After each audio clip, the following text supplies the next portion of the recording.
Kurumzari adom na yengbiribasi Manung Hutna 360-degree analysis of news and event ta ngasi koina khanananda bagi namakta lakot saribi hiramasi haukiba June gi tarik anida Manipur government na koi JCILPS ki hana gi convener Khomram Ratan bu wanted lauthokraba amadi magi mathakta lupa listing koi gi lakh manga gi reward haiba tare any information mabu phaba yaba pau pibada lupa lakh manga gi reward lauthokraba matungda Chawrakna haibatare roughly koi 2 months ki mayada haibatare sigi matungda ngarang asi hariba koi gi former convener of JCILPS Khomram Ratan miyam gi mamang da tholaktana koi gi sampat lema jam laikai da leiba community hall isli da mayam na khuthang chara henbas da saru yaduna koi gi yarakhi haibatare ayu ki pung 12 dagi adubu hariba koi gi Ratan wanted lauthokraba Khomram Ratan asi Manipur sarkar na or Manipur sarkar gi agent amo oiriba koi gi police department na haibatare hek tholakpa ayu ki pung 12 da phaba gi mahuta 12 hours pung 12 ngaira kanda nungdang gi pung 12 tarakpa swai da isda phari basigi manung da lairiba drama asi karino masi failure of the koi gi police department oidori brana tragna kari ngaina badagi asu koina changna gi bano aduga hariba Ratan si phagi baga iroirana Ratan gi koi JCI koi gi Ratan si wade lauthopagi mayok ta sengkiba JAC na ngasi gi nongyai dagi hauraga pung nifu ga nipan gi ban kaukiba asina masi gi maram chabra chada brana tragan masi gi impact haiba tare myam na di koina ban se ek pamna dramina top option su lai leitrbra ka haiba sing haiba na ching basi khana na bagi namakta koi gi rakta zilengsin bidon laibi si hariba koi gi Ratan bu wanted lauthokiba gi mayok ta sengkiba JAC gi media coordinator Thongam Darani Tamudarabu Taram Ukseri. Aduga extreme election business retired IPS Oja S Manglem Jawni Sir Manglem Jawsu Taram Ukseri. I Yanan Bagui Tamutoram Daradagi Wangsmug Hangsagi Haitare. First of all, yes, Quigi JSina Pungni Pugani Pangi Bansi Nasigi Nuya Digi Haurani Hanadi Lau Tokre. Masequina Kangsin is a Hariba Bansi Numini Haitari 48 hours in the Minini. Hariba Bansi Narang Quigi JCLPS Hanik convener Khomram Tansina Chara hailing it the Pagi Haibagi the Maktara, not a Pagi begin nature to Pazati Haibagi the Maktara, Kari transpired or Madi Kari Wahai quick object like gay, have quick can was the Garan Kata Pagi basing no Itabagiran Tagana, Hana Kari Labadi but 48 hours Miam that I think 48 hours Miam the quick Awaban and Handurisi Madam Sikaino has the Hanta Muda. Sing Bagidi Akoi Tashingama Quigi ZC Asinasu Quigi Ziki Lebaki Wanariba Pium Sida Quigi Tashina General Strike. Nachingbashi khoi yam tsengna pamjadabani adubo hojik laiba khoi gi Manipur gi khoi yelhomi kangadabani haibagi changjaliba khongjang chigi khoi hanagi convener oiramba haijabatai Sri Ratan si yamna khoi gi Manipur sarkar na Bharat Samvidhan khoi violate Indian constitution violate tawba manba mong am khakta jun gi hogi jun gi tang ani da khoi gi proper investigation ID ma mi report lambayai aduga magi kariguma maral ama lembayai adudi koi proper investigation toram matung de nixi jana magi maral du khangaba matung da lokhatpam thokpa koi gi samvidhan gi makha da magi hum thokpa maral lejaram gani adubu sukti thigatabi da ihan hanba koi gi he khangpa mikopta sigumba lalolup amagi koi phiran pairami kaina koi gi social media da thagalakpa gi mikop he khangpa khudakta Taning Tamang on a Hayatai, Quigi Hector wanted kind of hand, Hector Lokshalapa, Aduga, Tashing Bagidi, Quena Sak Tong Bakanda, Sing Hana Hapa Haitare, Quigi, Sigi Lengaxina.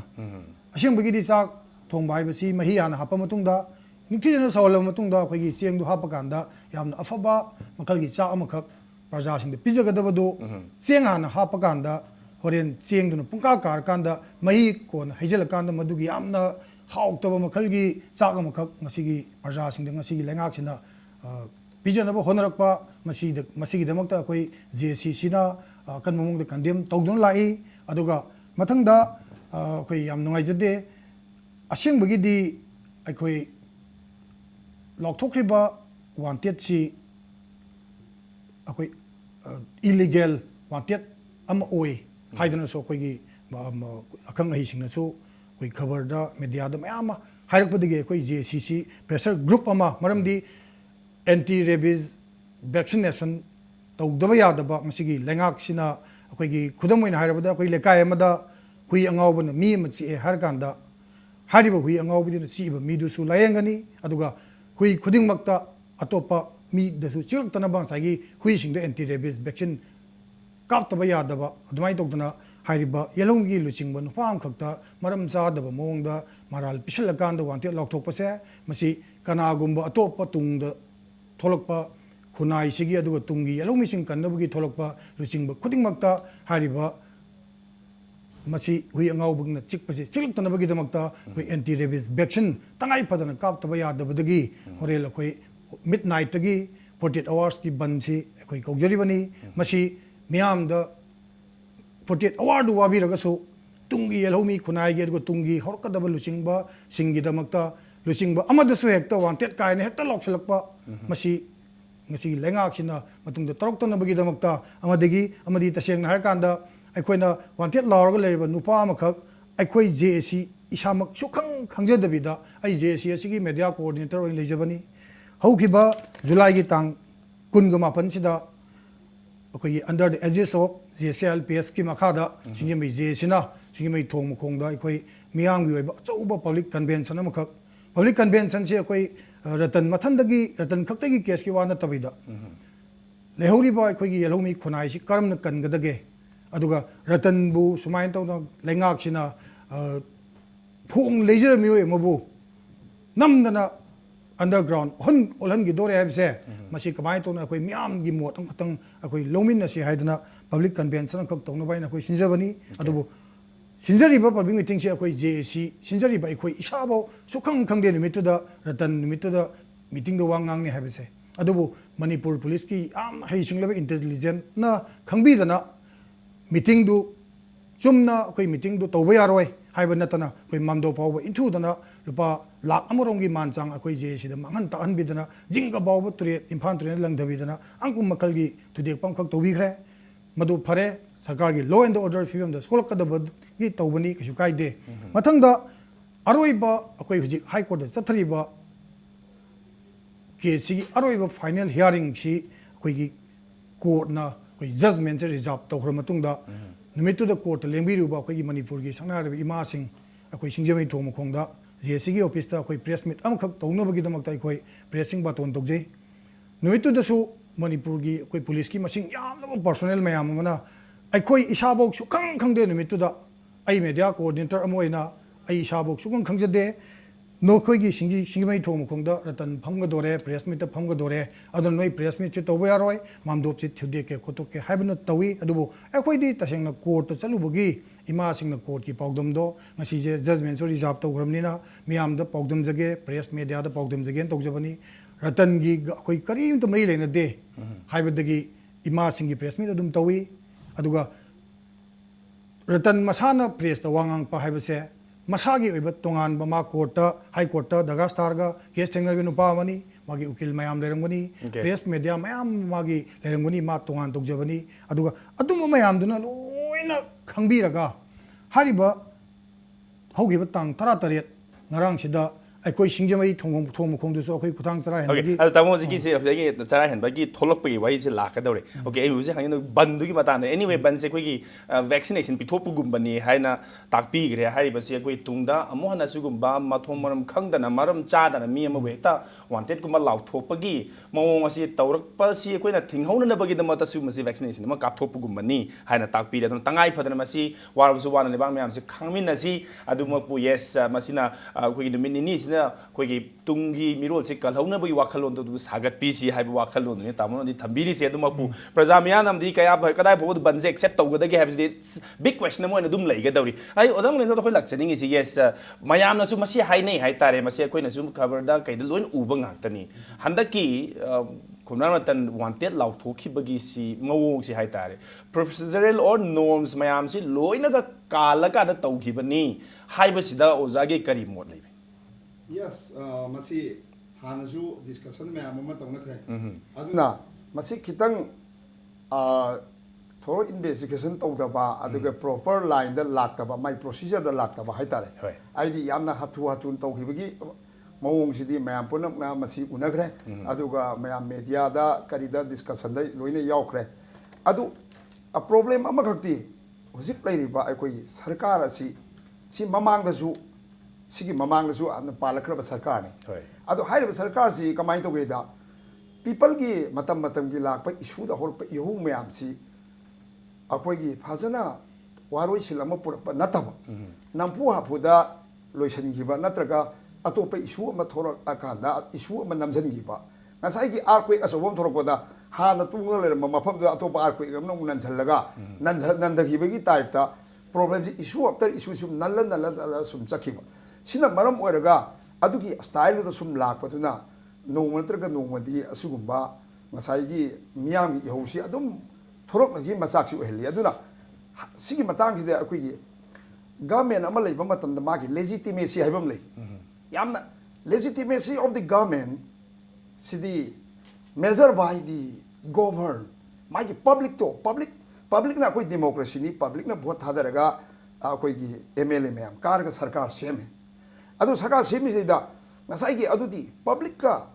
ꯑꯩꯈꯣꯏꯒꯤ ꯑꯩꯈꯣꯏꯒꯤ ꯒꯚꯔꯟꯃꯦꯟꯇꯨꯒ ꯑꯅꯤꯁꯤꯒꯤ ꯔꯤꯂꯦꯁꯟꯁꯤꯞꯁꯦ ꯃꯁꯤ ꯏꯋꯥ ꯏꯄꯥꯎ ꯐꯥꯎꯅꯗꯕ ꯑꯩꯈꯣꯏꯒꯤ vote ꯃꯌꯥꯗ vote ꯈꯔ ꯅꯝꯐꯨ ꯍꯥꯐꯨ ꯇꯧꯔꯒ ꯅꯠꯇ꯭ꯔꯒ ꯀꯔꯤꯅꯣ ꯈꯔ ꯇꯧꯔꯒ ꯑꯗꯨꯝ ꯄ꯭ꯔꯖꯥꯁꯨ ꯚꯣꯠꯁꯦ ꯄꯪꯊꯥꯗ ꯊꯥꯗꯈꯤꯕ ꯑꯗꯩ ꯚꯣꯠ ꯂꯣꯏꯔꯒꯗꯤ ꯄ꯭ꯔꯖꯥꯒꯤ ꯃꯋꯥ ꯂꯧꯗ꯭ꯔꯦ ꯗꯔꯀꯥꯔ ꯂꯩꯇ꯭ꯔꯦ ꯑꯩꯈꯣꯏꯅ ꯄꯥꯜꯂꯦ ꯍꯥꯏꯕ ꯑꯗꯨꯒꯤ ꯃꯑꯣꯡꯗ ꯁꯨꯝ ꯆꯠꯊꯗꯅ ꯂꯩꯔꯒꯗꯤ ꯁꯨꯝꯕ ꯁꯣꯁꯤꯌꯦꯜ ꯀꯦꯌꯥꯎꯁ ꯄꯥꯝꯖꯗꯕ ꯑꯗꯒꯤ ꯄ꯭ꯔꯖꯥꯒꯤ ꯀꯃꯟ ꯄꯤꯄꯜ ꯑꯣꯏꯅ ꯊꯕꯛ ꯁꯨꯖꯔꯤꯕ ꯅꯣꯝꯖꯔꯤꯕ ꯅꯠꯇ꯭ꯔꯒ ꯑꯗꯔ ꯏꯁꯇꯥꯕ꯭ꯂꯤꯁ ꯇꯧꯗꯅ ꯂꯩꯔꯕ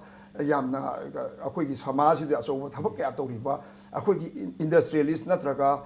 ꯇꯨꯔꯤꯖꯝꯒꯤ ꯍꯣꯇꯦꯜ ꯆꯂꯥꯏꯔꯤꯕ ꯅꯠꯇ꯭ꯔꯒ ꯍꯣꯁꯄꯤꯇꯥꯜ ꯆꯂꯥꯏꯔꯤꯕ ꯄ꯭ꯔꯥꯏꯚꯦꯠ ꯃꯌꯥꯝ ꯑꯃꯗꯁꯨ ꯃꯁꯤꯗ ꯌꯥꯝ ꯆꯥꯎꯅ ꯑꯀꯥꯏꯕ ꯑꯁꯤ ꯑꯗꯨꯝ ꯊꯣꯛꯍꯟꯕ ꯑꯩꯈꯣꯏ ꯖꯦꯅꯔꯦꯜ ꯄꯕ꯭ꯂꯤꯛꯇ ꯍꯣꯏ ꯃꯁꯤꯒꯤꯁꯦ ꯑꯩꯈꯣꯏꯒꯤ ꯃꯊꯪ ꯅꯟꯖꯜꯂꯒꯕꯨꯗꯤ ꯆꯠꯈ꯭रे ꯑꯗ ꯑꯩꯈꯣꯏꯒꯤ ꯁ꯭ꯄꯦꯁꯤꯐꯤꯀꯦꯜꯂꯤ ꯑꯩꯈꯣꯏꯒꯤ ꯍꯟꯗꯛ ꯍꯣꯠꯅꯔꯇꯟꯒꯤ ꯃꯇꯥꯡꯁꯤ ꯅꯩꯅꯔꯒꯗꯤ ꯃꯁꯤꯗ ꯑꯩꯈꯣꯏꯒꯤ ꯁꯔꯀꯥꯔꯁꯤꯅꯗꯤ ꯃꯁꯤ ꯄ꯭ꯔꯣꯁꯤꯖꯔꯦꯜ ꯂꯦꯞꯁ ꯍꯥꯏꯕꯗꯤ ꯅꯤꯌꯣꯝ ꯈꯔꯗꯤ ꯀꯥꯏꯔꯦ ꯍꯥꯏꯕꯁꯤ ꯃꯣꯏ ꯈꯪꯉꯣꯏ ꯍꯥꯏꯕꯗꯤ ꯅꯠꯇꯦ ꯀꯩꯗꯧ ꯈꯪꯗꯅꯤꯒꯦ ꯈꯪꯉꯤꯅꯤ ꯑꯗꯨꯗꯤ ꯈꯪꯅ ꯇꯧꯔꯤꯕꯁꯤ ꯁꯤ ꯃꯇꯥꯡꯁꯤꯗ ꯁꯔꯀꯥꯔꯁꯤ ꯃꯗꯨꯒꯤ ꯄꯣꯠ ꯃꯌꯥꯝꯁꯤ ꯉꯥꯛꯄ ꯉꯝꯗꯗꯅ ꯍꯦꯛꯇ ꯅꯝꯐꯨ ꯁꯥꯁꯟꯗ ꯀꯩꯒꯨꯝꯕ ꯑꯃ ꯇꯧꯁꯤꯜꯂꯒ ꯃꯁꯤ ꯂꯩꯊꯣꯛꯑꯁꯤ ꯊꯩꯗꯣꯛꯑꯁꯤ ꯍꯥꯏꯕꯒꯤ ꯑꯗꯨꯒꯨꯝꯕ ꯃꯣꯇꯤꯕ ꯑꯃ ꯌꯥꯎꯕ꯭ꯔꯥ ꯁꯤꯅꯤ ꯑꯣꯖꯥꯒꯤ ꯋꯥꯈꯜꯗ ꯀꯩ ꯂꯩ ꯑꯗꯨ ꯃꯁꯤ ꯍꯧꯖꯤꯛ GSC-ILPꯒꯤ ꯏꯍꯧꯁꯤꯁꯨ ꯌꯥꯝ ꯁꯥꯡꯅ ꯆꯠꯊꯔꯛꯏꯁꯤ ꯑꯗꯨꯒ ꯉꯁꯥꯏꯒꯤ ꯍꯥꯟꯅꯒꯤ ꯀꯟꯚꯦꯅꯔ ꯈꯣꯝꯅꯥꯝ ꯔꯇꯟ ꯃꯥꯒꯤ ꯁꯤꯗꯩꯗ ꯃꯥꯒꯤ ꯋꯥꯟꯇꯦꯠ ꯂꯥꯎꯊꯣꯛꯄꯒꯤ ꯃꯇꯥꯡ ꯑꯗꯨ ꯁꯤꯗꯩꯗ ꯀꯦꯁ ꯑꯃ ꯄꯦꯟꯗꯤꯡ ꯂꯩꯔꯤ ꯍꯧꯖꯤꯛ ꯑꯗꯨꯅ ꯃꯁꯤ ꯆꯨꯝꯃꯤ ꯆꯨꯝꯗꯦ ꯃꯑꯣꯡ ꯇꯥꯗꯦ ꯍꯥꯏꯕꯁꯨ ꯂꯩꯔꯦ ꯑꯗꯨ ꯀꯣꯔꯠꯇ ꯀꯦꯁ ꯑꯣꯏꯅ ꯂꯩꯔꯦ ꯑꯁꯤꯒꯨꯝꯕ ꯀꯣꯔꯠꯇ ꯀꯦꯁ ꯑꯃ ꯂꯩꯔꯤꯉꯩꯁꯤꯗ ꯃꯥꯁꯨ ꯁꯗꯟꯂꯤ ꯊꯣꯔꯛꯑꯒ ꯀꯣꯔꯠ ꯃꯥꯁꯤ ꯋꯥꯟꯇꯦꯠ ꯂꯥꯎꯗꯅ ꯂꯩꯔꯕꯅꯤ ꯑꯗꯨꯒꯤ ꯃꯇꯥꯡꯗ ꯆꯨꯝꯃꯤ ꯆꯨꯝꯗꯦꯅ ꯀꯦꯁꯁꯨ ꯄꯦꯟꯗꯤꯡ ꯂꯩꯔꯦ ꯁꯤꯒꯤ ꯃꯇꯥꯡꯁꯤꯗ ꯃꯥꯁꯨ ꯍꯦꯛ ꯊꯣꯛꯂꯛꯇꯅ ꯃꯤꯌꯥꯝ ꯐꯝꯕꯗ ꯌꯥꯎꯁꯜꯂꯕꯁꯤꯁꯨ ꯈꯤꯇꯪ ꯁ꯭ꯋꯥꯏꯒꯤ ꯑꯦꯔꯤꯌꯥꯁꯤꯗ ꯀꯟꯐ꯭ꯂꯤꯛ ꯑꯃꯗꯤ ꯑꯗꯨꯝ ꯂꯩꯔꯦ ꯑꯗꯨꯅ ꯍꯥꯏꯔꯤꯕ ꯁꯤꯆꯨꯋꯦꯁꯟꯁꯤ ꯑꯩꯈꯣꯏꯒꯤ ꯃꯌꯥꯝꯒꯤꯗꯤ ꯃꯌꯥꯝ ꯑꯩꯈꯣꯏꯒꯤ ꯀꯩꯅꯣ ꯇꯧ ꯋꯥꯀꯠ ꯃꯤꯐꯝ ꯐꯝꯗꯅ ꯃꯣꯏ ꯑꯗꯨ ꯐꯝꯃꯤꯕ ꯃꯐꯝꯗꯒꯤ ꯐꯥꯈ꯭ꯔꯦ ꯍꯥꯏꯕꯒꯤ ꯏꯍꯧ ꯑꯃꯁꯨ ꯑꯗꯨꯝ ꯁꯥꯒꯠꯂꯦ ꯑꯗꯨ ꯒꯚꯔꯟꯃꯦꯟꯠꯒꯤꯁꯨ ꯍꯥꯟꯅꯒꯤ ꯀꯦꯁꯇꯨ ꯂꯣꯏꯅꯗꯕꯅꯤ나 ꯑꯗꯨ ꯋꯥꯟꯇꯦꯠ ꯂꯥꯎꯕꯅꯤ ꯃꯣꯏꯁꯨ ꯃꯊꯧ ꯗ꯭ꯌꯨꯇꯤꯗꯨ ꯇꯧꯗ ꯌꯥꯗꯕꯅꯤꯅ ꯑꯗꯨ ꯇꯧꯈꯤꯕ ꯁꯣꯏꯗꯅ ꯑꯣꯏꯔꯝꯒꯅꯤ ꯑꯩꯁꯦ ꯑꯩ ꯁ꯭ꯋꯥꯏꯗ ꯑꯗꯨꯃꯥꯏꯅ ꯍꯥꯏꯖꯅꯤꯡꯉꯤ ओके तामोदनादि कई खनबी हंदकी वांटेड सी कोई तामोदी इवन कोई वहाई इलीगल वांटेड नि हाना बो मसी सी न बिग्रे हाई तारे अद मजिद सरकार जी कोई ngमक्तदन मसी कईगुम थोम तौसलगा कोई अंगम मीनिना कोई दी शक्ति पारिमिना पावर लैरिमिना ए थोक तौसलगा मसी थो मथंगा ओन थोसी का हाइबे वाखलोमना मसी तौगिबा जालाना त्रगना तौगिबनी हान लौबिब्रा कई हान लौबिस सिगी मतंगदा अइसे कनो as a citizen of India अखोगी मणिपुर की अखोगी येलहोमी अमा ओइना अइंगोंदा कनामतगी इंसल यावदबिदा अइ इसा इथंद खंजबददी मयामसी हेग होगदेना लोइबावगी मयामसी पुनमक्सीगी लोइना उरकांददी अइना खंजरिसी येलहोमी कनबा पामजबा येलहोमी कनदबा यादे नसिगी अखोगी पृथ्वीगी ओइबा लाइबा कांगलोन सिदा अखोई येलहोमी सिंग कनदबा यादे हाइबगी टीम अमा अदुगा येलहोमी कनिंगदबा टीम हाइब तारेको खितंग कनगद्रा येलहोमी कनिंगगसु थमोई सेंगना कनिंगदबा टीम अमगा यामना थमोई सेंगना येलहोमी कनदबा यादे हाइबगी टीम अमगा अनिसिगी अचौबा अखोगी यामना नेक टू नेक ओइबा फुटबॉल मैच अमने लौरसेबा साइड यामना की प्लेयर अमख मखराई थुदिएगा फिल्गी मपानदा थांगदोक्ता यादे हाइबगी वखलोन अमखक ngasiगी lengak sidi leibrai sidi ai sai thanda khanjabani okay मरमदी कईगिनोदा यामना की प्लेयर हाइबदी कैप्टन अमा ꯑꯩꯗꯤ ꯀꯦꯞꯇꯦꯟꯅꯦꯕ ꯀꯟꯚꯦꯅꯔꯅꯦꯕ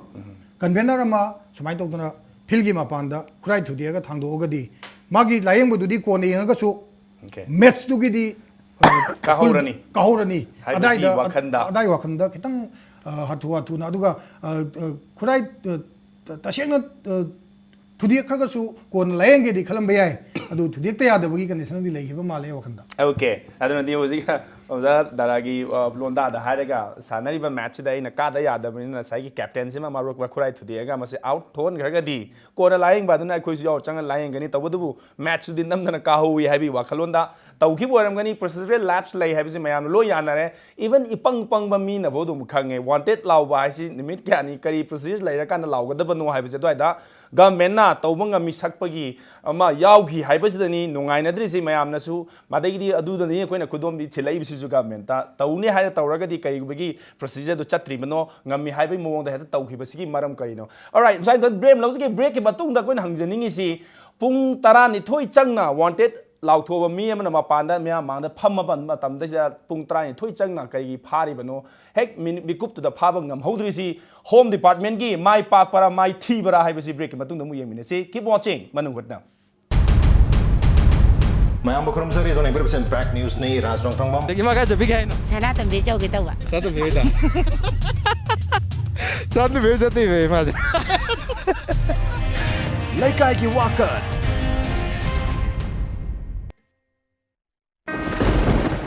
ꯀꯨꯏꯔꯕꯒꯤ ꯇꯨꯡꯗ ꯄꯨꯟꯕꯁꯤ ꯅꯨꯡꯉꯥꯏ ꯆꯨꯝꯃꯤ ꯃꯥꯗꯤ ꯀꯔꯤ ꯇꯧꯔꯦ ꯃꯥꯒꯤꯁꯤ ꯗꯕꯜ ꯁ꯭ꯇꯔꯦꯡ ꯅꯤꯡꯁꯤꯡꯉꯛꯄ ꯃꯥꯜꯂꯤ ꯃꯉꯣꯟꯗ ꯄꯤꯌꯨ double strand liver tonic Lipsap DS. Lipsap DS Double Strand Liver Tonic.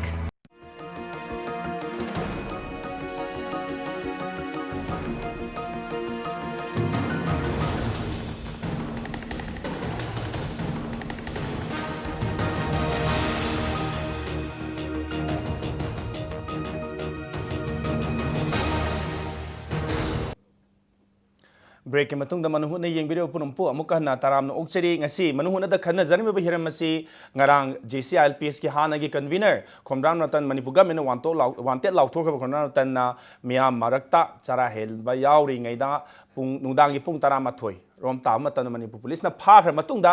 खोमराम रतन की वांटेड लाउथोपा सिगी अगेंस्ट सेंखिबा JSC ना पुंग निफुनिपान की बन कौखिबा असिगी मतंग दनि कोइना खन्ना जरमिसे अदो जादा दई वाही वाखंग सिमतंग हंगजनिंग बाहाय तारे करी लैबगे हाइबसी कोइ खंगजनिंग हौबा हाइबा तारे मदा उजानसु हाइबा हौजि हंगबेगिदुनि लो कोर्ट मसी वायल चथरी मागी कोई वांटेड लाउबसी कदाइ फोबा चुम्बनो चुमदबनो हाइबसी अदु कोई हियरिंग सि लोइखरबनी कोई फाइनल वर्डिक हाइबा तारे मसी म रिजर्व तौरगा लैरिबनी कोर्ट नसु अदा चैर कोई मसी चैरक्स दैसदा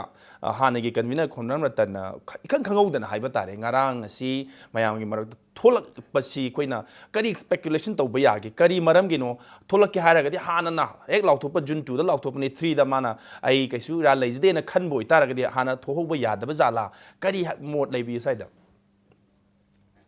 ꯆꯨꯝꯃꯤ ꯑꯩꯈꯣꯏꯒꯤ ꯁꯥꯔꯅꯁꯨ ꯍꯪꯕꯤꯕ ꯑꯗꯨꯒ ꯑꯩꯈꯣꯏ ꯌꯥꯝ ꯈꯟꯅꯕ ꯌꯥꯕ ꯋꯥꯐꯝ ꯑꯃꯅꯦꯅ ꯑꯩꯁꯨ ꯈꯟꯖꯔꯝꯃꯤꯅꯦ ꯍꯧꯖꯤꯛꯀꯤ ꯇꯁꯦꯡꯕꯒꯤꯗꯤ ꯉꯁꯥꯏ ꯑꯩꯅ ꯍꯥꯏꯖꯈꯤꯕ ꯑꯩꯈꯣꯏꯒꯤ ꯇꯥꯅꯤꯡ ꯇꯃꯥꯡ ꯑꯣꯟꯅꯕ ꯍꯥꯏꯕ ꯄꯣꯠ ꯑꯃꯈꯛ ꯍꯥꯏꯖꯈꯤꯕꯁꯦ ꯍꯧꯈꯤꯕ ꯖꯨꯟꯒꯤ ꯇꯥꯡ 2ꯗ ꯂꯨꯄꯥ ꯂꯥꯈ 5ꯒꯤ ꯔꯤꯋꯥꯔꯗꯀ ꯀꯣꯟꯅꯅ ꯄꯥꯝꯃꯤ ꯍꯥꯏꯗꯅ ꯋꯥꯟꯇꯦꯗ ꯂꯥꯎꯊꯣꯛꯈ꯭ꯔꯕ ꯅꯨꯄꯥ ꯑꯃ ꯑꯗꯨꯗꯒꯤ ꯂꯥꯛꯑꯀꯥꯟꯗ after 2 months ꯑꯩꯈꯣꯏ ꯑꯥꯒꯁꯀꯤ ꯇꯥꯡ 2ꯗ ꯑꯩꯅ ꯄꯦꯄꯔꯗ ꯊꯦꯡꯅꯖꯧꯕꯅꯤꯀꯣ ꯑꯥꯒꯁꯀꯤ ꯇꯥꯡ 2ꯗ CJM ꯏꯝꯐꯥꯜ ꯋꯦꯁꯅ ꯍꯥꯏꯔꯤꯕ CJM ꯏꯝꯐꯥꯜ ꯋꯦꯁꯇ ꯃꯅꯤꯄꯨꯔ ꯑꯩꯈꯣꯏ ꯄꯨꯂꯤꯁꯅ ꯄ꯭ꯔꯦꯌꯥꯔ ꯑꯃ ꯇꯧꯋꯦꯕ ꯍꯥꯏꯔꯤꯕ ꯈꯣꯟꯔꯥꯝ ꯔꯇꯟ ꯀꯧꯕ ꯅꯨꯄꯥ ꯑꯃ ꯁꯣꯛ 2008ꯒꯤ 2009ꯗ ꯀꯔꯤꯒꯨꯝꯕ ꯑꯟꯂꯣꯐꯨꯜ ꯑꯣꯔꯒꯅꯥꯏꯖꯦꯁꯟ ꯑꯃꯒ ꯃꯔꯤ ꯂꯩꯅꯕꯒꯤ ꯃꯇꯥꯡꯗ ꯃꯥꯁꯦ ꯐꯥꯕꯅꯤ ꯁꯨꯃꯥꯏ ꯇꯧꯕꯅꯤ ꯈꯣꯠꯄꯅꯤ ꯑꯗꯨꯅ ꯍꯧꯖꯤꯛꯁꯤ ꯃꯥꯁꯤ ꯑꯩꯈꯣꯏ ꯑꯃꯨꯛ ꯍꯟꯅ ꯃꯥꯒꯤ ꯃꯊꯛꯇ ꯀꯩꯒꯨꯝꯕ ꯁꯝꯊꯤꯡ ꯄ꯭ꯔꯦꯌꯥꯔ ꯑꯃ ꯇꯧꯈ꯭ꯔꯦꯕ ꯑꯗ CJM ꯏꯝꯐꯥꯜ ꯋꯦꯁꯅ ꯍꯥꯏꯔꯤꯕ ꯀꯦꯁ ꯔꯇꯟ ꯍꯥꯏꯕ ꯅꯨꯄꯥꯁꯦ ꯃꯁꯤ ꯅꯟ ꯕꯦꯂꯦꯕꯜ ꯑꯩꯈꯣꯏꯒꯤ ꯋꯥꯔꯦꯟ ꯑꯣꯐ ꯑꯦꯔꯦꯁ ꯑꯃ ꯏꯁꯨ ꯇꯧꯋꯦꯕ ꯑꯥꯒꯁꯀꯤ ꯇꯥꯡ 2ꯗ ꯑꯥꯒꯁꯀꯤ ꯇꯥꯡ 2ꯗ ꯃꯥꯁꯦ ꯐꯥꯒꯗꯕꯅꯤ ꯍꯥꯏꯅ CJM ꯑꯃꯅ ꯏꯁꯨ ꯇꯧꯈ꯭ꯔꯕ ꯅꯨꯄꯥ ꯑꯃꯁꯦ ꯃꯁꯤ ꯑꯗꯨꯒꯤ ꯃꯇꯨꯡꯗ ꯃꯥꯒꯤ ꯃꯌꯨꯝꯗꯁꯨ ꯄꯨꯂꯤꯁꯅ ꯍꯥꯏꯔꯤꯕ ꯃꯤꯁꯤ ꯂꯩꯕ꯭ꯔꯥꯅ ꯑꯃꯨꯛ ꯍꯪꯕ ꯂꯥꯛꯈ꯭ꯔꯦꯕ Okay, August 2ꯒꯤ ꯃꯇꯨꯡ. ꯑꯥꯒꯁ 2ꯒꯤ ꯃꯇꯨꯡꯗ Okay. ꯂꯥꯛꯈ꯭ꯔꯕ ꯃꯇꯨꯡꯗ ꯃꯥꯁꯤ ꯊꯦꯡꯅꯈꯤꯗ꯭ꯔꯦꯕ ꯊꯦꯡꯅꯈꯤꯗ꯭ꯔꯕꯅꯤꯅ ꯇꯉꯥꯏ ꯐꯗꯅ ꯃꯥꯁꯦ ꯃꯥꯕꯨ ꯍꯪꯕ ꯊꯤꯕ ꯂꯥꯛꯂꯤꯕ ꯄꯨꯂꯤꯁ ꯇꯤꯝꯗꯨꯗ ꯑꯣꯔ ꯉꯁꯥꯏ ꯑꯣꯔꯗꯔꯗꯨ ꯏꯁꯨ ꯇꯧꯔꯤꯕ CGM ꯏꯝꯐꯥꯜ ꯋꯦꯁꯇ ꯃꯁꯥ ꯊꯣꯛꯀꯗꯕꯅꯤ ꯍꯥꯏꯕꯁꯤ ꯑꯩꯈꯣꯏ ꯏꯆꯝ ꯆꯝꯕ ꯂꯦꯃꯦꯟ ꯑꯣꯏꯖꯔꯤꯕ ꯑꯩꯈꯣꯏꯒꯤ ꯃꯣꯠꯇꯁꯨ ꯂꯩ ꯑꯗꯨꯒ ꯑꯩꯈꯣꯏꯅ ꯑꯩꯈꯣꯏꯒꯤ ꯑꯣꯅꯔꯦꯕꯜ ꯑꯩꯈꯣꯏ ꯎꯀꯤꯜꯁꯤꯡ ꯇꯥꯟꯅꯖꯕ ꯀꯥꯟꯗꯁꯨ ꯑꯗꯨꯅꯅꯦ ꯑꯩꯅ ꯉꯁꯥꯏ ꯍꯥꯏꯖꯕꯗꯣ ꯋꯥꯟꯇꯦꯠ ꯂꯥꯎꯊꯣꯛꯇꯅ ꯂꯩꯔꯤꯕ ꯅꯨꯄꯥ ꯑꯃ ꯖꯨꯟꯒꯤ ꯇꯥꯡ 2ꯗ ꯂꯥꯎꯊꯣꯛꯈ꯭ꯔꯦ ꯑꯗꯨꯒ ꯑꯥꯒꯁꯀꯤ ꯇꯥꯡ 2ꯗ ꯑꯃꯨꯛ ꯃꯤꯁꯤ ꯐꯥꯎꯏꯅ ꯑꯗꯨ ꯑꯣꯏꯇꯥꯔꯒꯗꯤ ꯍꯥꯟꯅꯒꯤ ꯋꯥꯟꯇꯦꯠꯇꯨ ꯏꯂꯤꯒꯦꯜ ꯋꯥꯟꯇꯦꯠ ꯑꯣꯏꯔꯃꯦꯅ ꯂꯧꯔꯁꯤ ꯏꯐ ꯑꯅꯗꯔ ꯁꯦꯀꯦꯟ ꯋꯥꯟꯇꯦꯠ ꯑꯃ ꯂꯥꯎꯊꯣꯛꯅꯕꯒꯤ ꯈꯨꯠꯂꯥꯏꯗꯨ ꯂꯩꯈ꯭ꯔꯦꯕ Okay. ꯑꯗꯨꯅ ꯑꯥꯒꯁꯀꯤ ꯇꯥꯡ 2ꯗ CGM ꯏꯝꯐꯥꯜ ꯋꯦꯁꯀꯤ ꯑꯣꯔꯗꯔꯗꯣ ꯔꯇꯟ ꯏꯟꯗꯕ ꯌꯥꯗꯦ ꯍꯥꯏꯕꯁꯤꯗꯤ ꯑꯩꯈꯣꯏ ꯃꯤꯄꯨꯝ ꯈꯨꯗꯤꯡꯃꯛꯅꯁꯨ ꯑꯗꯨꯒ ꯔꯇꯟ ꯃꯁꯥꯅꯁꯨ ꯈꯪꯉꯝꯒꯅꯦꯕ Okay. ꯁ꯭ꯋꯥꯏꯗ ꯌꯥꯝ ꯐꯖꯕ ꯑꯩꯈꯣꯏꯒꯤ ꯀꯩꯅꯣꯅꯤ ꯋꯥꯐꯝꯅꯤ ꯄꯨꯊꯣꯛꯄꯤꯔꯛꯏꯁꯤ ꯍꯥꯟꯅ ꯋꯥꯟꯇꯦꯠ ꯂꯥꯎꯈ꯭ꯔꯕ ꯃꯇꯨꯡ ꯍꯧꯖꯤꯛ ꯋꯥꯟꯇꯦꯠꯁꯦ ꯂꯥꯎꯅ ꯂꯩꯅ ꯃꯅꯤꯄꯨꯔ ꯒꯚꯔꯟꯃꯦꯟꯇ ꯃꯅꯤꯄꯨꯔ ꯄꯨꯂꯤꯁꯅ ꯊꯤꯅ ꯍꯥꯏꯔꯤꯕ ꯑꯩꯈꯣꯏꯒꯤ CJM ꯏꯝꯐꯥꯜ ꯋꯦꯁꯇ ꯑꯃꯨꯛ ꯄꯨꯂꯤꯁ ꯗꯤꯄꯥꯔꯠꯃꯦꯟꯅ ꯄ꯭ꯔꯦꯌꯔ ꯑꯃ ꯊꯥꯒꯠꯂꯝꯃꯤ ꯍꯥꯏꯔꯤꯕ ꯃꯤꯁꯛꯁꯦ ꯁꯨꯃꯥꯏꯅ ꯇꯧꯕ ꯑꯃꯗ ꯆꯦꯟꯅꯩ ꯍꯥꯟꯅ ꯃꯁꯤ ꯐꯥꯅꯅꯕꯒꯤ ꯋꯥꯔꯦꯟꯠ ꯑꯝꯇꯪ ꯄꯤꯕꯤꯌꯨ ꯍꯥꯏꯅ ꯄ꯭ꯔꯦꯌꯔ ꯇꯧꯔꯝꯃꯤ ꯍꯥꯏꯕꯁꯤꯃꯛ ꯌꯥꯝꯅ ꯑꯅꯧꯕ ꯋꯥꯍꯝ ꯑꯩꯈꯣꯏ ꯑꯋꯥꯕꯨꯗꯤ ꯅꯠꯇꯦ ꯇꯧꯕꯇꯕꯨ ꯃꯅꯨꯡꯗ ꯀꯩ ꯍꯥꯏꯕ ꯇꯥꯔꯦ ꯀꯔꯤ ꯒꯦꯝ ꯄ꯭ꯂꯥꯟꯅꯣ ꯍꯥꯏꯕꯁꯦ ꯑꯗꯨꯋꯥꯏꯗ ꯈꯤꯇꯪ ꯇꯔꯪꯅ ꯎꯕꯗꯧꯅꯗꯤ ꯇꯧꯔꯦ ꯑꯩꯈꯣꯏꯁꯨ ꯑꯗꯣ ꯑꯣꯖꯥ ꯑꯩꯈꯣꯏ ꯂꯥꯛꯆꯅꯤꯡꯉꯤꯁꯤ ꯑꯩꯈꯣꯏ ꯑꯩꯅ ꯍꯧꯖꯤꯛ ꯕ꯭ꯔꯦꯛꯀꯤ ꯃꯃꯥꯡꯗꯁꯨ ꯍꯪꯖꯈꯤꯕꯗꯨꯅꯤ ꯋꯥꯟꯇꯦꯠ ꯂꯥꯎꯊꯣꯛꯑꯕꯅꯤ ꯋꯥꯟꯇꯦꯠ ꯂꯥꯎꯕ ꯍꯥꯏꯁꯦ ꯑꯎꯕ ꯃꯐꯝꯗ ꯑꯗꯨꯝ ꯐꯥꯕ ꯌꯥꯔꯕꯅꯤ ꯑꯗꯨꯕꯨ ꯉꯔꯥꯡꯒꯤ ꯑꯩꯈꯣꯏ ꯍꯥꯟꯅꯒꯤ ꯀꯟꯚꯤꯅꯔ ꯈꯣꯟꯕ ꯃꯇꯝꯗ ꯑꯌꯨꯛꯀꯤ ꯄꯨꯡ 12ꯗꯅꯤ ꯃꯥꯅ ꯊꯣꯛꯂꯛꯏꯁꯤ ꯂꯩꯃꯖꯝ ꯂꯩꯀꯥꯏꯒꯤ ꯀꯝꯃ꯭ꯌꯨꯅꯤꯇꯤ ꯍꯣꯜꯁꯤꯗ ꯑꯩꯈꯣꯏꯒꯤ ꯔꯤꯂꯦ ꯍꯪꯒꯔ ꯁ꯭ꯇ꯭ꯔꯥꯏꯛ ꯍꯥꯏꯕ ꯇꯥꯔꯦ ꯁꯔꯨꯛ ꯌꯥꯕ ꯍꯧꯔꯛꯏꯁꯤ which ꯀꯩ ꯍꯥꯏꯇꯥꯔꯦ ꯃꯅꯤꯄꯨꯔ ꯒꯚꯔꯟꯃꯦꯟꯠꯀꯤ ꯅꯥꯀꯣꯡꯗꯤ ꯌꯧꯔꯣꯏ ꯍꯥꯏꯕꯗꯤ ꯃꯁꯤ ꯑꯣꯏꯊꯣꯛꯇ꯭ꯔꯕ ꯋꯥꯔꯤꯅꯤ. Now the question is why the police department took haitare ko pung tarani thoi changna masi ngai ri basi yathang wat panara nadragana even khoi laingak sigi chukli pai ri basing sisu masi boi tausira taugumsira kaina khoi kitang ningjing mangning na baga layamba yabagi possibility leiba ya that was kai opinion pibini asengmani akoi gi ratan gi matang asi iranai report am oidaba IGC ILP SKC masi yamatam sang changchalaba sarkar sigisu yamna kok sikpa problem ama oidana leiraba issue mo leiraba adugumba area mani sida area sida na moina hana government sina akoi gi wante su laukthokre ading masi lali sumi haibagi yena ba leidana usi case ama su lei usi pending leire aduna si marak sidi da khangobdana suddenly ratanna tholaga maya marak sidi phamba yaurare yes masi gi area sida akoi gi ratan du personal oiba problem amagi nate masi leipaki issue oiba amani mayamna ihou chong houdan leiro pot amani aduna masi hekta thore e haidra khutakte heda police ama na sangjalaga masa masu na sangjala heda pharu pasu masu ngasai gi sarkar sina khara lumna ratan phabagi matang si ratan gi problem si khara lumna lowi haibase ngasai gi 12 hour sangna akoi ngasa delay tawraga na phari basina adum ta abani aduna masai sidi da adum ngasai gi jesi ILP gi problem ratan gi problem amasung jesi ILP gi issue aduga ratan gi problem si sarkar sina line longdi haibasi su ngasai 12 hour gi kano ama delay ama lai baduna khara lumme si masala takcharabani aduna si miyam gi issue amani aduga miyam gi issue si gi lit or loriba nupa mani ratan aduna soidana ngasai gi masi matam khara adum sangam thuena ai khali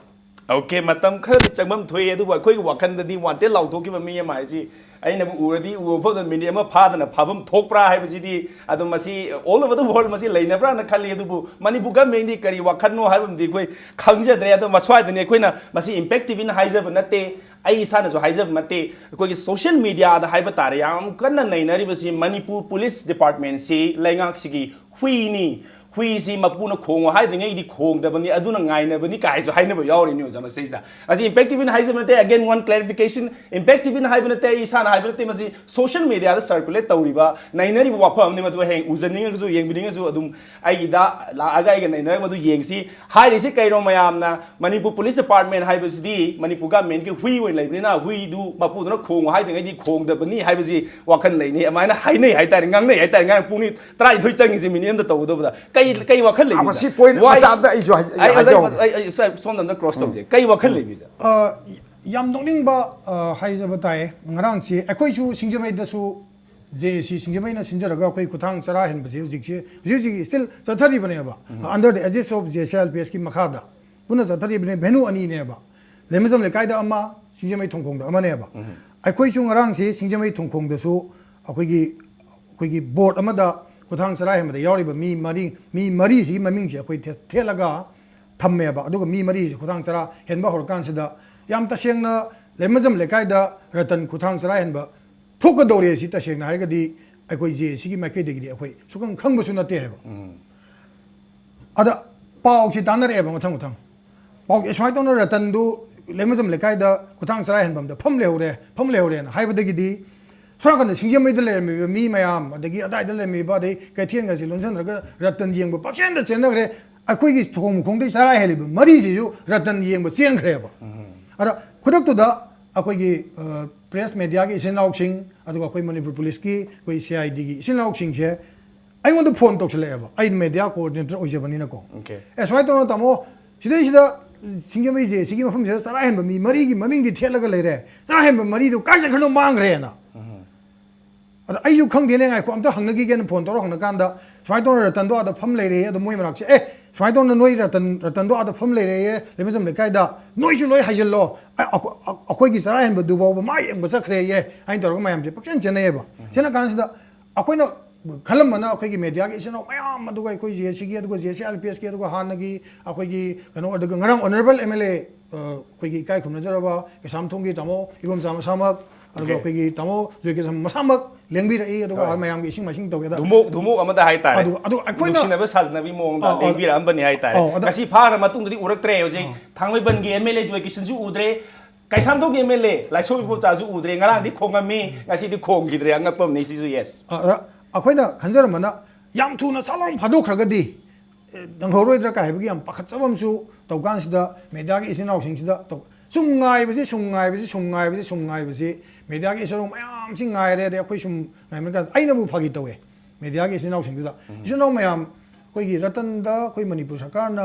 wanted ꯂꯥꯎꯊꯣꯛꯈꯤꯕꯗꯨ ꯃꯌꯥꯝꯅ ꯇꯥꯕꯗ ꯁꯣꯏꯕ ꯑꯣꯏꯔꯝꯕꯁꯨ ꯌꯥꯏꯀꯣ ꯑꯟꯋꯥꯟꯇꯦꯠ ꯇꯥꯔ ꯃꯥꯜꯂꯦ ꯑꯟꯋꯥꯟꯇꯦꯠ ꯃꯥꯜꯂꯤꯀꯣ ꯑꯩꯅ ꯐꯥꯒꯤꯕꯨ ꯇꯧꯋꯦꯕꯀꯣ ꯑꯗꯣ ꯉꯁꯥꯏꯒꯤ ꯑꯩꯈꯣꯏꯅ ꯉꯔꯥꯡ ꯇꯁꯦꯡꯅ ꯍꯥꯏꯔꯒꯗꯤ ꯑꯩꯈꯣꯏꯅ ꯀꯟꯕꯁꯨ ꯉꯝꯃꯔꯣꯏꯗꯧꯕ ꯈꯨꯠꯂꯥꯏ ꯄꯥꯏꯔꯒ ꯄꯔꯁꯣꯅꯦꯜ ꯃꯌꯥꯝ ꯂꯥꯛꯄ ꯀꯥꯟꯗꯗꯤ ꯏꯃꯥ ꯏꯕꯦꯜꯁꯤꯡ ꯁꯥꯇ꯭ꯔꯁꯤꯡ ꯈꯔꯗꯨꯅ ꯀꯟꯕꯁꯨ ꯉꯝꯃꯔꯣꯏꯗꯕ ꯑꯗꯨꯒ ꯇꯁꯦꯡꯅ ꯑꯩꯈꯣꯏꯅ ꯊꯥꯖꯔꯣꯅ ꯄꯤꯊꯣꯛꯄꯁꯨ ꯅꯠꯇꯕꯒꯤ ꯑꯩꯈꯣꯏ ꯌꯥꯝꯅ ꯆꯔꯥꯡꯅꯕ ꯐꯤꯕꯝꯗꯨꯗ ꯃꯦꯗꯤꯌꯥ ꯃꯌꯥꯝꯁꯨ ꯂꯥꯡꯇꯛꯅꯩ ꯑꯩꯈꯣꯏ ꯂꯣꯏꯅ ꯂꯥꯡꯇꯛꯅꯩ ꯃꯇꯥꯡꯗꯨꯗ ꯑꯩꯈꯣꯏꯅ ꯄꯨꯂꯤꯁ ꯂꯥꯛꯄ ꯉꯥꯏꯕꯁꯤ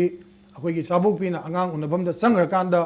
ꯆꯐꯨ ꯄꯤꯔꯛꯎ ꯐꯤꯔꯣꯟ ꯄꯤꯔꯛꯑꯣꯅ ꯅꯔꯁꯅ ꯍꯥꯏꯔꯛꯄ ꯉꯥꯏꯕ ꯑꯗꯨꯃꯥꯏꯅ ꯑꯩꯈꯣꯏ ꯉꯔꯥꯡ ꯄꯨꯂꯤꯁ ꯉꯥꯏꯖꯩꯌꯦꯕ ꯁꯨꯛꯂꯥꯛꯇꯦ ꯑꯗꯨꯒ ꯍꯣꯔꯦꯟ ꯑꯃꯝꯕꯗ ꯌꯥꯝꯅ ꯃꯝꯕꯗ ꯑꯦꯔꯤꯌꯥꯗ ꯇꯁꯦꯡꯅ ꯏꯁꯃꯣꯛ ꯕꯣꯝ ꯂꯪꯁꯤꯜꯂꯀꯥꯟꯗ ꯏꯃꯥ ꯏꯕꯦꯜ ꯃꯌꯥꯝ ꯑꯃ ꯋꯥꯟꯊꯍꯜꯂꯀꯥꯟꯗ ꯏꯚꯟ ꯔꯇꯟ ꯃꯁꯥ ꯐꯥꯎꯕ ꯋꯥꯟꯊꯍꯜꯂꯀꯥꯟꯗ ꯑꯗꯨꯒ ꯑꯉꯥꯡ ꯑꯩꯈꯣꯏ ꯏꯃꯥ ꯏꯕꯦꯟꯁꯤꯡ ꯃꯈꯨꯠ ꯇꯦꯛꯄ ꯌꯥꯎꯏ ꯁꯥꯇ꯭ꯔ ꯃꯌꯥꯝ ꯑꯃ ꯉꯔꯥꯡ ꯁꯣꯛꯇꯅ ꯔꯤꯝꯁ ꯑꯗꯨꯒ ꯑꯦꯗꯚꯥꯟꯁ ꯑꯗꯨꯒ ꯔꯥꯖ ꯄꯣꯂꯤꯀ꯭ꯂꯤꯅꯤꯛꯇ ꯄꯨꯈꯠꯇꯅ ꯁꯤꯒꯤ ꯇꯁꯦꯡꯅ ꯍꯥꯏꯔꯒ ꯁꯤꯒꯤ ꯑꯦꯔꯦꯁ ꯁꯤꯒꯤ ꯈꯨꯐꯥꯁꯤꯁꯨ ꯌꯥꯝꯅ ꯄꯥꯡꯗꯕꯒꯤ ꯈꯨꯐꯥꯅꯤ ꯍꯥꯏꯕꯁꯦ JAC ꯃꯥꯏꯀꯩꯗꯒꯤ ꯊꯝꯖꯅꯤꯡꯕ ꯍꯥꯏꯇꯥꯔꯦ ꯑꯗꯨꯃꯛꯅꯅꯤ ꯍꯥꯏꯇꯥꯔꯦ ꯄꯦꯟꯗꯕꯗꯨꯅꯅꯤ ꯕꯟ ꯃꯥꯅꯦ ꯀꯧꯕꯤꯔꯤꯁꯦ ꯌꯦꯁ ꯍꯥꯏꯔꯀꯥꯟꯗ ꯃꯗꯨꯃꯛꯁꯨ ꯑꯩꯈꯣꯏꯅꯁꯨ ꯂꯧꯖꯩ ꯍꯥꯏꯕ ꯇꯥꯔꯦ ꯋꯥꯟꯇꯦꯠ ꯑꯅ ꯂꯥꯎꯊꯣꯛꯈ꯭ꯔꯕ ꯃꯤ ꯑꯃꯕꯨ ꯐꯥꯕꯗ ꯄꯨꯡ 12 ꯆꯪꯕ ꯃꯅꯤꯄꯨꯔ ꯄꯨꯂꯤꯁ ꯗꯤꯄꯥꯔꯠꯃꯦꯟꯠꯀꯤ ꯄꯔꯁꯅꯦꯜꯁꯤꯡ ꯍꯥꯏꯕ ꯇꯥꯔꯦ ꯏꯟꯀ꯭ꯂꯨꯗꯤꯡ ꯗ ꯍꯣꯝ ꯃꯤꯅꯤꯁꯇꯔ ꯍꯥꯏꯕ ꯇꯥꯔꯦ ꯑꯃꯔꯣꯝꯗ ꯍꯥꯏꯔꯒꯗꯤ ꯄꯥꯡꯗꯦ ꯍꯥꯏꯕꯗꯣ ꯑꯗꯥꯏꯗ ꯇꯥꯛꯆꯔꯕꯅꯤ ꯑꯩꯅ ꯂꯥꯜꯂꯨꯕꯅꯤꯅ ꯑꯩꯅ ꯀꯩꯒꯨꯝꯕ ꯑꯩ ꯋꯥꯈꯜꯁꯤ ꯆꯃꯝꯅꯗꯅ ꯃꯁꯤ ꯄꯨꯡ 12 ꯆꯪꯈ꯭ꯔꯤꯕꯅꯤ ꯍꯥꯏꯕꯁꯤ ꯑꯦꯅꯤꯋꯦ ꯃꯁꯤ ꯑꯇꯥꯕꯤꯗ ꯇꯥ ꯂꯩꯔꯦ ꯍꯥꯏꯕꯗꯨꯅꯤ ꯂꯣꯏꯁꯤꯜꯂꯛꯄꯁꯤ ꯑꯣꯖꯥ ꯌꯦꯁ ꯑꯣꯖꯥ ꯀꯃꯦꯟ ꯀꯩ ꯄꯤꯕꯤꯅꯤ ꯑꯃꯇꯪ ꯄꯤꯕꯤꯔꯝꯃꯨ ꯁ꯭ꯋꯥꯏ ꯉꯁꯥꯏꯒꯤ ꯑꯦꯔꯤꯌꯥꯁꯤꯗ ꯑꯩꯈꯣꯏꯒꯤ ꯄꯨꯂꯤꯁꯁꯤ ꯍꯧꯖꯤꯛ ꯒꯣꯚꯔꯟꯃꯦꯟꯠꯁꯤꯒꯤ ꯑꯗꯨꯅꯤ ꯑꯗꯥꯅꯤ ꯍꯥꯏꯕꯅꯆꯤꯡꯕ ꯈꯔ ꯍꯥꯏꯕꯤꯈ꯭ꯔꯦꯀꯣ ꯑꯗꯨ ꯇꯁꯦꯡꯕꯁꯨ ꯍꯧꯖꯤꯛ ꯑꯩꯈꯣꯏꯒꯤ ꯄꯨꯂꯤꯁꯁꯤ ꯑꯩꯈꯣꯏ ꯁ꯭ꯇꯦꯠ ꯂꯤꯁꯇ ꯂꯩꯕ ꯑꯗꯨꯅ ꯀꯟꯀꯔꯦꯟ ꯂꯤꯁꯇ ꯅꯠꯇ꯭ꯔꯒ ꯁꯦꯟꯇ꯭ꯔꯦꯜ ꯂꯤꯁꯇ ꯂꯩꯇꯕ ꯑꯗꯨꯅ ꯃꯔꯝ ꯑꯣꯏꯔꯒ ꯉꯁꯥꯏꯒꯤ ꯁ꯭ꯇꯦꯠꯇ ꯂꯩꯕ ꯒꯚꯔꯟꯃꯦꯟꯠꯇꯨꯅ ꯁꯤꯒꯨꯝꯕ ꯃꯦꯆꯤꯅꯔꯤꯁꯤꯡꯁꯤ ꯑꯩꯈꯣꯏꯒꯤ ꯃꯈꯣꯏꯒꯤ